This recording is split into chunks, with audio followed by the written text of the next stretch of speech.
আজ মহালয়া বিগত ৩৩ বছর ধরে হারু মণ্ডলের ঘাটে তর্পণ করে আসছেন বিধায়ক তপন দাশগুপ্ত। সপ্তগ্রামের বিধায়ক তপন দাশগুপ্ত আজও তার ব্যতিক্রম হল না। সকালবেলা তিনি হারুমণ্ডলের ঘাটে এসে তর্পণ করলেন পিতৃপুরুষের উদ্দেশ্যে।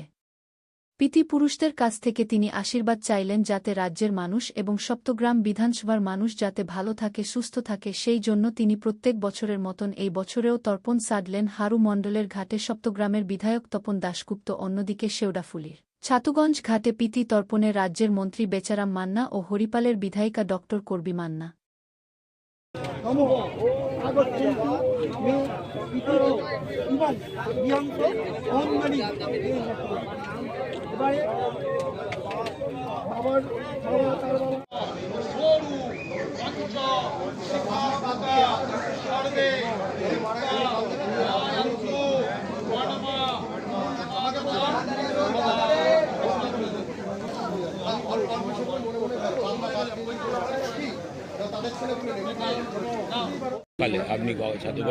মাতৃপক্ষের একদম শুরু মহালয়, শুভ মহালয়। এই উপলক্ষে প্রতি বছরই পূর্বপুরুষদের তাদের শান্তির উদ্দেশ্যে গঙ্গার ঘাটে এসে আমরা তর্পণ করি।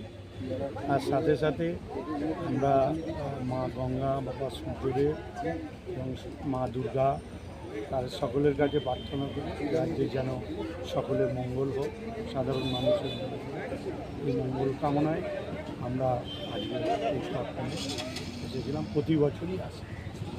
দাদা একজনের উদ্দেশ্যে, বাবা মা দাদু দিদা সবার উদ্দেশ্যে করলাম। এটা 33 বছরে করলাম। আর আজকের মানে মহাতিথি, আজকে এখানে পিতৃতর্পণ করে তাদের কাছে আশীর্বাদ চাইলাম। আর ঈশ্বরকে জানালাম যেন মানুষ পশ্চিমবাংলার ভালো থাকে, হুগলি জেলার মানুষ ভালো থাকে, চুচুড়ো বাঁশবেড়িয়া আমার অ্যাসেম্বলির লোক যেন ভালো থাকে, সুস্থ থাকে।